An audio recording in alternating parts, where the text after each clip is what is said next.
로마서 1장 16절 17절입니다. 본문이 길지 않으니까 우리 같이 한 목소리로 읽겠습니다. 시작.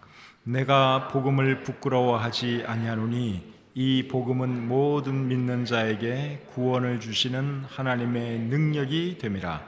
먼저는 유대인에게요 그리고 헬라인에게로다. 복음에는 하나님의 의가 나타나서 믿음으로 믿음에 이르게 하나니 기록된 바 오직 의인은 믿음으로 말미암아 살리라 함과 같으니라. 아멘. 하나님, 오늘도 복된 주일을 허락해 주시고 좋은 날씨 가운데 우리 하나님을 예배하게 해주신 것 감사합니다. 늘 하나님을 사랑하고 예배 귀히 여기는 우리 귀한 성도님들, 오늘도 이곳에 모였는데 하나님 이분들 선대해 주시고 축복해 주시옵소서. 우리 교회를 세우기 위해서 참 많은 분들이 수고를 하고 계십니다. 찬양으로 섬기는 분들도 있고 또 악기로 섬기는 분들도 있고 주차, 봉사, 또 식사 준비, 또 청소, 많은 분야에서 많은 분들이 수고를 하고 계십니다. 하나님, 이 교회를 세우기 위해서 수고하시는 모든 분들 하나님께서 기억해 주시고 복을 내려 주시옵소서. 부족한 종이 이 시간 하나님 말씀을 들고 섰습니다. 준비한 것들을 잘 전달해 주도록 하나님께서 도와 주시옵소서. 모든 시간 주님께 의탁하오며 예수님의 이름으로 기도드립니다. 아멘. 성경 각 권에는 그 성경의 특성을 잘 보여주는 중요한 구절들이 있습니다. 그런 구절을 핵심 구절이라 말할 수 있겠죠. 예를 들어서 사도행전의 핵심 구절은 사도행전 1장 8절이라고 할 수 있습니다. 같이 한번 해볼까요? 오직 성령이, 시작. 오직 성령이 너에게 임하시면 너희가 권능을 받고 예루살렘과 온 유대와 사마리아와 땅끝까지 이르러 내 증인이 되리라 하시니라. 이 말씀이 사도행전의 핵심 구절입니다. 왜 이 말씀이 핵심 구절인가 하면 사도행전의 내용이 방금 여러분들이 외운 그 말씀 그대로 진행이 되기 때문에 그렇습니다. 그래서 사도행전 1장부터 7장까지는 예루살렘에 복음이 증거되는 내용이 기록되어 있고 8장과 9장에는 유다와 사마리아 지역에 복음이 전해지는 내용이 기록되어 있습니다. 그리고 10장부터 마지막 28장까지는 복음이 온 세계로 뻗어나가는 그런 내용이 기록되어 있죠. 그래서 사도행전의 핵심 구절은 사도행전 몇 장 몇 절이라고요? 1장 8절입니다. 요한계시록 같은 책은 상당히 어려운 책이죠.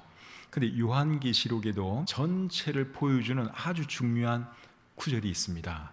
그게 이제 핵심 구절이라고 할 수 있는데 요한계시록의 핵심 구절은 요한계시록 1장 19절입니다. 자, 어떤 말씀이 있는지 한번 보겠습니다. 그러므로 네가 본 것과 지금 있는 일과 장차 될 일을 기록하라. 자, 이 말씀을 잘 보시면 요한계시록의 내용이 뭐겠는지 여러분들이 짐작할 수 있습니다. 네가 본 것, 사도 요한이 본 것과 지금 있는 일과 장차 될 일을 기록하라. 그렇게 말씀을 했지요.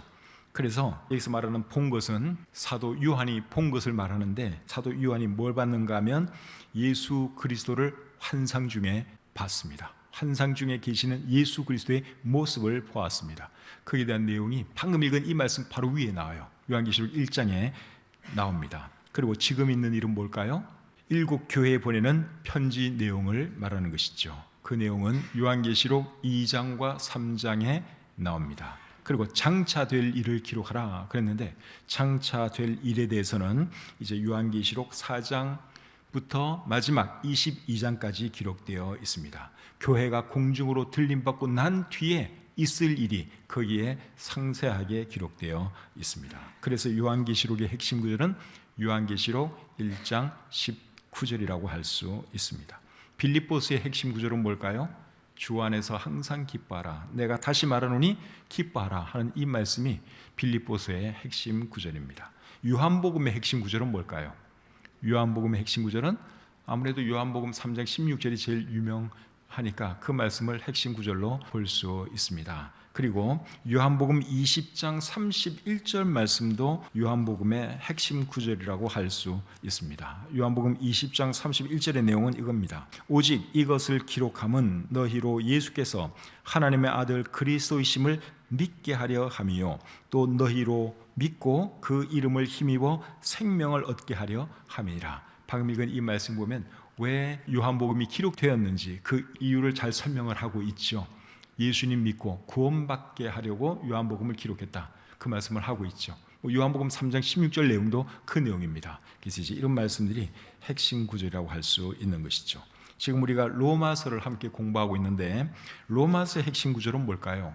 로마서의 핵심 구절은 오늘 본문으로 읽은 두 말씀 중에 한 구절이에요. 17절이 로마서의 핵심 구절입니다. 같이 한번 읽어보겠습니다. 시작.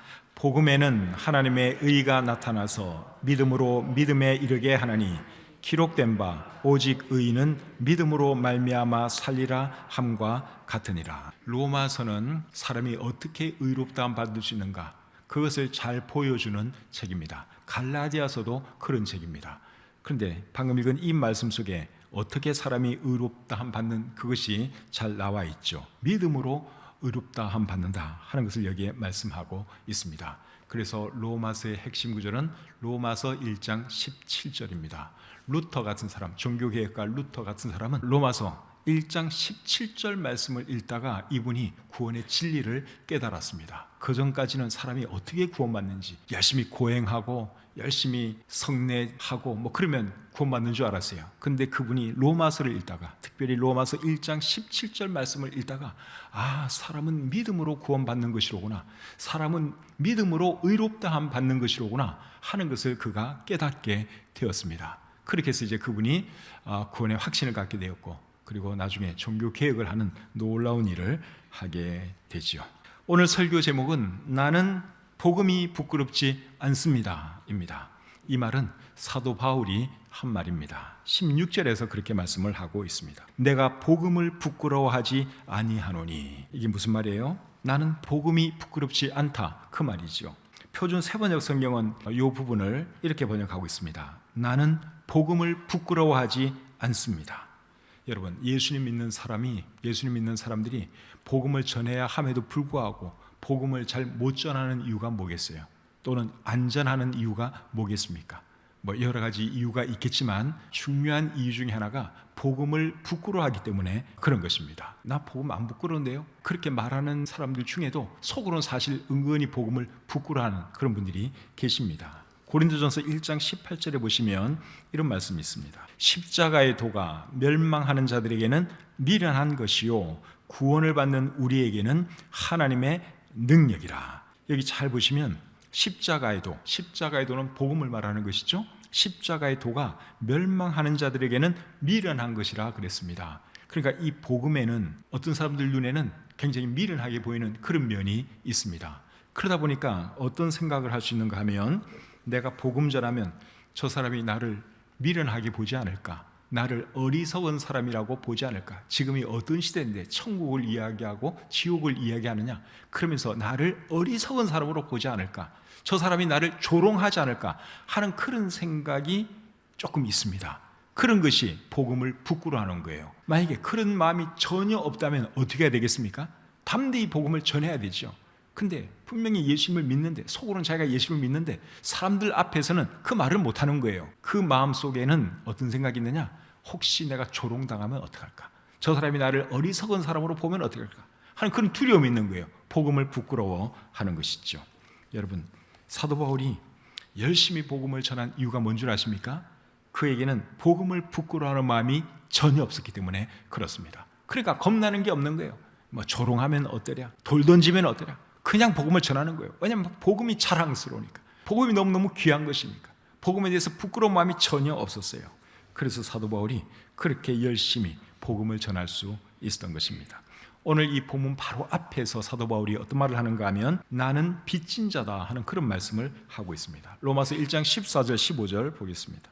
헬라인이나 야만인이나 지혜 있는 자나 어리석은 자에게 다 내가 빚진 자라. 그러므로 나는 할 수 있는 대로 로마에 있는 너희에게도 복음 전하기를 원하노라. 여기 보니까 나는 빚진 자다, 그런 말을 사도 바울이 하고 있죠. 누구에게 빚진 자라고 했습니까?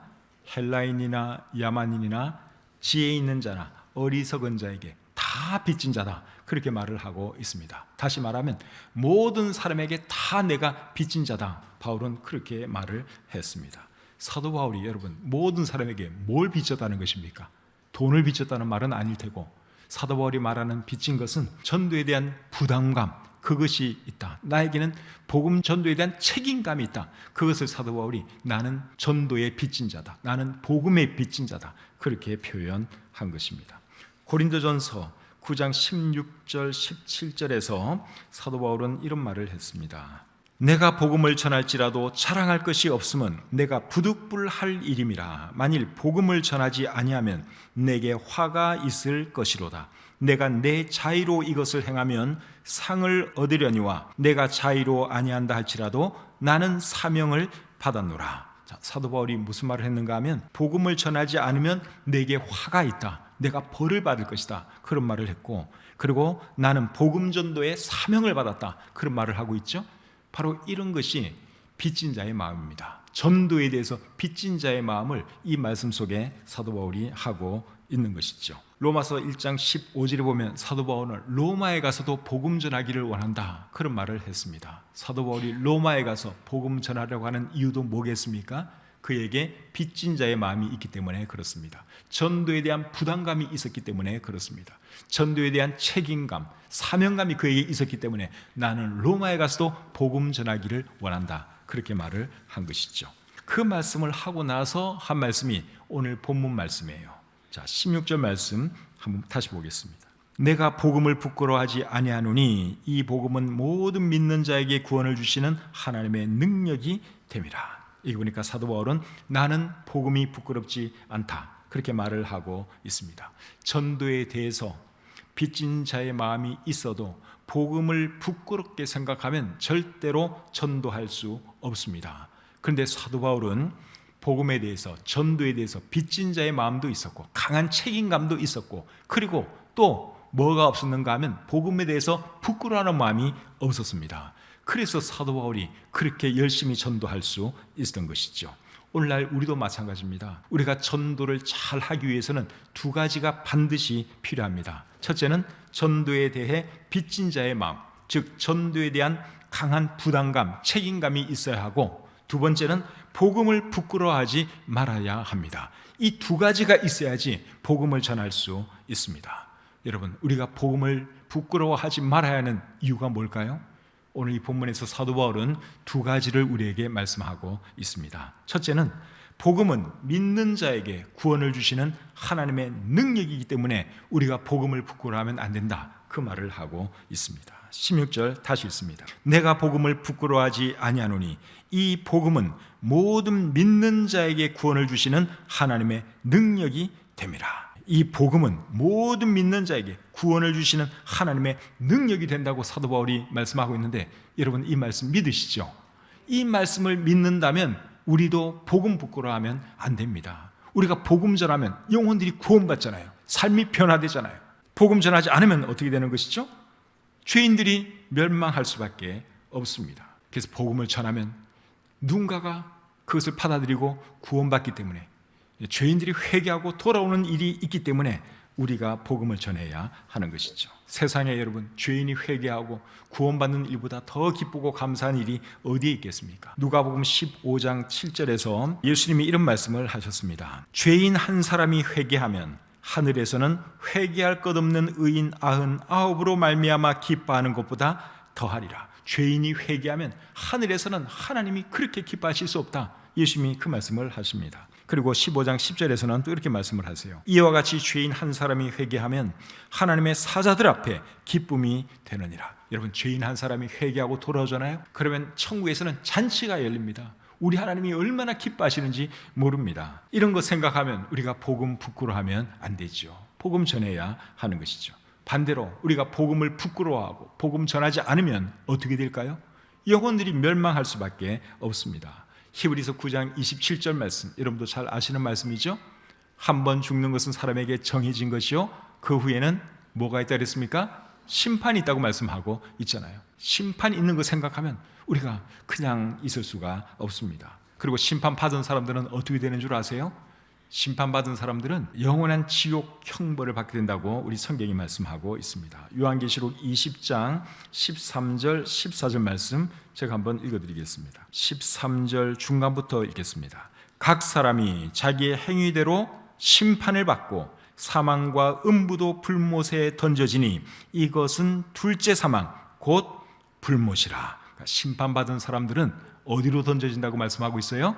불못에 던져진다. 그렇게 말씀을 하면서 그것이 둘째 사망이라고 말씀하고 있습니다. 그러니까 사람이 한 번 죽는 것으로 끝나는 것이 아니에요. 죽음 뒤에는 심판이 있고 심판을 거쳐서 영원한 불못에 던져지는데 그것을 성경은 둘째 사망이라고 말씀합니다. 요한계시록 21장 8절도 이렇게 말씀하고 있죠. 그러나 두려워하는 자들과 믿지 아니하는 자들과 흉악한 자들과 살인자들과 음행하는 자들과 점술가들과 우상 숭배자들과 거짓말하는 모든 자들은 불과 유황으로 타는 못에 던져지리니 이것이 둘째 사망이라. 믿지 않는 사람들, 하나님 떠난 인생들은 하나님께서 지옥 불못에 보낸다고 말씀하고 있습니다. 둘째 사망에 처하게 한다고 말씀하고 있죠. 그래서 지옥은 여러분 누가 지어낸 그런 곳이 아니라 실제로 존재하는 곳임을 여러분들이 믿으셔야 합니다. 예수님도 지옥에 대해서 이런 말씀을 하셨습니다. 마가복음 9장 48절 49절입니다. 거기에서는 구더기도 죽지 않고 불도 꺼지지 아니하느니라. 사람마다 불로서 소금 치듯 함을 받으리라. 여러분 이런 곳이 지옥입니다. 이런 곳에서 영원히 살 거 한번 생각을 해보세요. 얼마나 겁납니까? 누가복음 16장에 보시면 한 부자가 하나님 믿지 않고 있다가 죽었어요. 그래서 그 영혼이 음부 지옥에 떨어졌는데 그 지옥에서 말할 수 없는 고통을 당합니다. 누가복음 16장 24절 말씀을 읽어드리겠습니다. 아버지 아브라함이여 나를 긍휼히 여기사 나사로를 보내어 그 손가락 끝에 물을 찍어 내 혀를 서늘하게 하소서.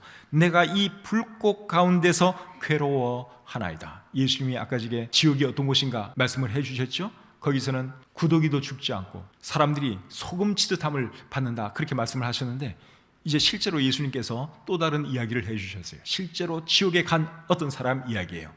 한 부자가 예수님을 안 믿다가 결국 음부 지옥에 떨어졌습니다.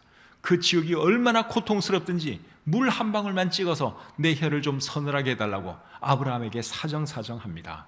그런데 천국에서 지옥으로는 건너갈 수가 없어요. 그래서 그 부탁이 받아들여지지가 않습니다. 그러니까 이 부자가 또 어떤 부탁을 합니까? 그러면은 땅에 아직도 내 형제들이 다섯이나 살아있는데 그들에게 나사로를 보내어서 복음 좀 전해달라고 부탁을 합니다. 그런데 그 부탁도 받아들여지지 않습니다. 왜냐하면 땅에는 성경책도 있고 복음 전하는 자들도 있기 때문에 그들에게 들으면 된다. 죽은 자는 다시 살아서 세상으로 돌아갈 수가 없다. 그러면서 아브라함이 거절을 했지요. 여러분 믿지 않는 자들에게는 심판이 있고 심판을 거쳐 영원한 지옥의 형벌이 있는 것 생각하면 우리가 그냥 살아서는 안 되지 않겠습니까? 복음 전하면서 살아야 하는 것이죠. 누군가가 복음을 전해야지 이 지옥에 간 부자의 형제들 복음 듣지 못한 그들이 복음 듣고 구원받을 수 있기 때문에 그렇습니다. 그래서 로마서 10장 14절에 이런 말씀이 있지요. 그런즉 그들이 믿지 아니하는 일을 어찌 부르리요? 듣지도 못한 일을 어찌 믿으리요? 전파하는 자가 없이 어찌 들으리요? 누군가는 믿지 않는 사람들에게 복음을 전해줘야 합니다. 복음을 전해줘야지 그들이 믿고 구원받을 수 있기 때문에 그렇습니다. 그래서 이런 걸 생각하면 우리가 복음 부끄러워할 겨를이 없습니다. 열심히 나가서 복음을 전해야 하는 것이죠. 16절 하반절 계속 보겠습니다. 먼저는 유대인에게요 그리고 헬라인에게로다. 뭐가 유대인에게 먼저라는 겁니까? 복음이 유대인에게 먼저요 그리고 이방인에게는 그 다음이다. 그렇게 말씀을 하고 있습니다. 이렇게 말하는 이유는 뭔가 하면 복음이 먼저 유대인에게 증거되고 그리고 이제 이방인에게 복음이 증거되기 때문에 이제 이런 말씀을 하고 있는 것이죠. 복음이 여러분 유대인에게 먼저 증거된 이유가 뭘까요? 예수님이 유대인으로 오셨고 그리고 예수님의 제자들이 다 유대인이었습니다. 그러니까 그건 어쩔 수 없는 거예요. 그래서 일단은 유대인들에게 먼저 복음이 전해진 것이고 그리고 그 다음에는 예루살렘을 거쳐서 온 유대와 사마리아와 땅끝까지 이방인들에게까지 복음이 증거된 것이죠. 그래서 첫 번째 복음을 부끄러워하면 안 되는 이유는 뭔가 하면 복음은 믿는 자에게 구원을 주시는 하나님의 능력이기 때문에 우리가 복음을 부끄러워하면 안 된다 하는 것입니다. 두 번째 이유는 복음에는 하나님의 의가 나타나서 믿음으로 믿음에 이르게 하기 때문에 그렇습니다. 그것이 17절 내용입니다. 17절 보겠습니다. 복음에는 하나님의 의가 나타나서 믿음으로 믿음에 이르게 하나니. 17절 말씀을 헬라어 성경이나 영어 성경으로 보시면 제일 앞에 어떤 단어가 나오는가 하면 왜냐하면 이 단어가 나옵니다. 그러니까 16절 말씀에 대한 이유를 말하는 거예요. 왜 복음을 부끄러워하면 안 되느냐? 첫 번째 이유는 16절 하반절에서 말을 했고, 두 번째 이유는 17절에서 말을 하고 있습니다. 두 번째 이유가 뭔가 하면 복음에는 하나님의 의가 나타나서 믿음으로 믿음에 이르게 하기 때문이다 하는 것이죠. 여러분, 복음에는 하나님의 의가 나타났다. 이 말의 의미가 뭘까요? 여기서 말하는 하나님의 의는 하나님께서 주시는 의를 말하는 것입니다. 사람들에게 하나님께서 주시는 의를 여기서 하나님의 의 이렇게 표현을 했고, 그리고 나타났다. 하나님의 의가 나타났다. 그렇게 말을 했는데, 나타났다는 말은 나타나 있다, 드러나 있다, 그 말입니다. 그렇기 때문에 복음에는 하나님의 의가 나타났다 하는 이 말의 의미는 복음에는 하나님께서 주시는 의가 드러나 있다, 그 말입니다. 하나님께 주시는 의가 복음에 드러나 있다, 그 말이에요. 그리고 믿음으로 믿음에 이르게 한다 하는 말을 하고 있는데, 이게 무슨 말일까요? 믿음으로 믿음에 이르게 한다. 이 말의 의미는 처음부터 끝까지 믿음이다, 그 말입니다. 전적으로 믿음에 의한 것이다, 그 말입니다. 그래서 17절 말씀이 조금 어려운데 쉽게 풀어서 설명하면 이런 거예요. 복음에는 하나님께서 주시는 의가 드러나 있고, 하나님께서 주시는 의를 얻는 방법은 믿음이다. 그것이 17절 상반절의 의미입니다. 하나님은 사람들을 의롭다 해주시는데 어떤 사람들을 의롭다 해주실까요? 복음을 듣고 믿는 사람들을 의롭다 해주시죠. 근데 이것이 여러분 대단히 놀라운 일이고 감사한 일입니다. 만약에 하나님께서 의롭다 해주시는 조건으로 헌금을 요구한다든가 또 선행을 요구한다면 여러분, 우리 같은 사람들은 의롭다함 못 받습니다. 거룩하신 하나님 앞에서 여러분, 우리가 어느 정도까지 의로워질 수가 있겠어요? 하나님 앞에서 아무리 의로워지려고 노력을 해도 우리는 본성이 죄인이기 때문에 절대로 의로워질 수가 없죠. 선행을 통해서는 절대로 하나님께 의롭다함 받을 수 없습니다. 또 하나님께서 의롭다 해 주시는데 헌금 많이 하는 사람들에게 의롭다 해 주신다 그러면 여러분, 이 세상에 돈 많은 사람 뭐 한두 명은 혹시 모를까, 대다수 사람들은 절대로 의롭다함 받을 수 없습니다. 그런데 하나님께서 의롭다 해주시는 유일한 조건이 뭡니까? 믿으라는 것입니다. 뭘 믿으라는 거예요? 하나님을 믿으라는 것이고 예수님을 믿으라는 것이죠. 그것이 유일한 조건이니 여러분 얼마나 감사합니까? 그래서 우리가 복음을 전해야 하는 것이죠. 하나님께서 다른 것 요구하시 아니하시고 믿음 하나 요구하시는 이유는 누구라도 예수님 믿도록 하시기 위해서 그렇게 하신 것입니다. 이게 하나님의 은혜요 사랑이죠. 17절 하반절에 보시면 기록된 바 오직 의인은 믿음으로 말미암아 살리라 함과 같으니라. 사람이 하나님께 믿음으로 의롭다함 받는다 하는 것을 강조하기 위해서 사도 바울은 하박국 2장 4절 말씀을 인용하고 있습니다. 오직 의인은 믿음으로 말미암아 살리라 하는 이 말씀은 하박국 2장 4절에 나오는 말씀이에요. 근데 왜 이 말씀을 인용했느냐? 사람이 의롭다함 받는 것은 믿음으로 받는 것이다. 그거 강조하기 위해서 이 말씀을 인용했습니다. 갈라디아서 3장 11절에서도 사도 바울이 인용하고 있는데 그 말씀을 제가 한번 읽어드리겠습니다. 또 하나님 앞에서 아무도 율법으로 말미암아 의롭게 되지 못할 것이 분명하니 이는 의인은 믿음으로 살리라 하였습니다. 역시 같은 말씀을 하고 있죠. 사람은 어떻게 의롭다함 받는다는 것입니까? 오직 믿음으로 의롭다함 받는다, 그 말을 하고 있습니다. 여기서 말하는 믿음은 구체적으로 누구에 대한 믿음이냐 하면 예수님에 대한 믿음이죠. 갈라디아서 2장 16절에서 그 말씀을 하고 있습니다. 사람이 의롭게 되는 것은 율법의 행위로 말미암음이 아니요 오직 예수 그리스도를 믿음으로 말미암는 줄 알므로 우리도 그리스도 예수를 믿나니 이는 우리가 율법의 행위로서가 아니고 그리스도를 믿음으로써 의롭다함을 얻으려 함이라. 말씀이 분명히 우리에게 보여주고 있죠. 예수 그리스도를 믿음으로만이 의롭다함 받을 수 있다, 그거예요. 율법의 행위로 의롭다함 받는 것도 아니고 선행을 통해서 의롭다함 받을 수 있는 것도 아니고 헌금 많이 해서 아니면 어떤 종교 생활을 통해서 의롭다함 받는 것이 아니라 오직 예수 그리스도를 믿음으로 의롭다함 받고 구원받을 수 있다 하는 것이 사도 바울이 갈라디아서와 로마서를 통해서 계속 강조하는 내용입니다. 이런 거 생각하면 여러분 얼마나 감사해요. 그래서 우리가 복음을 부끄러워하면 안 되는 것이고 복음을 열심히 전해야 하는 것이죠.